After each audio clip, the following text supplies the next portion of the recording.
দেখো, এই ফ্রি ফায়ারটা সামান্য একটা গেম হলেও এটা যে অনেক মানুষের জীবন পরিবর্তন করে দিয়েছে, আবার অনেক মানুষের জীবন যে ধ্বংস করে দিয়েছে, এটা আমাদের সকলেরই জানা। তবে সামান্য এই গেমটা যে গোটা একটা পরিবারকে আবার নতুন করে জীবন দান করবে, এটা আসলে সকলের অজানা ছিল।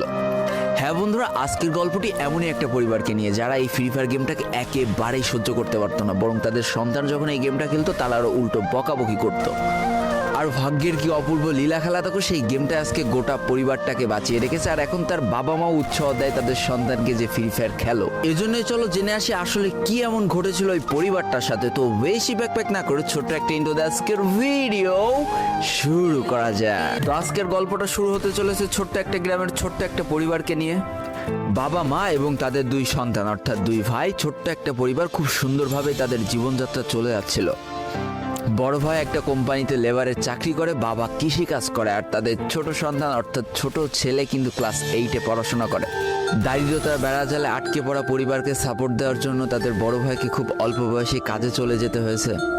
এই জন্য বড় ভাইয়ের পড়াশোনাটা ঠিকমতো হয়ে ওঠেনি। তবে বাবা মার একটাই স্বপ্ন ছিল যে তাদের ছোট সন্তান অর্থাৎ ছোট ছেলে যাতে উচ্চশিক্ষায় শিক্ষিত হয়।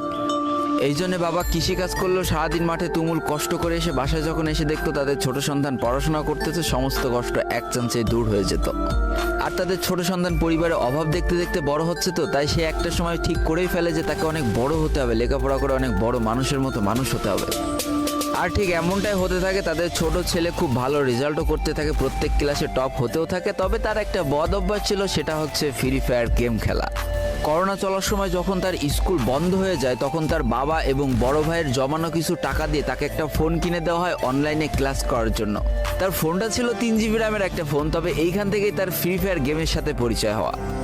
সারাদিন পড়াশোনার ফাঁকে সময় পেলেই সে ফ্রি ফায়ার গেম নিয়ে বসে পড়তো। আগে যেমন বাইরে খেলাধুলা করতো, এখন সে আর বাইরে খেলাধুলা করে না, ঘরে বসে সারাদিন ফোন টিপে আর ফোনে গেম খেলে। এদিকে তার বাবা মা যখন ফ্রি ফায়ার গেম খেলা দেখতো তখন প্রচণ্ড পরিমাণ রেগে যেত, এমনকি মারধর পর্যন্ত করতো যে তুই এই গেম খেলা বাদ দিয়ে দে।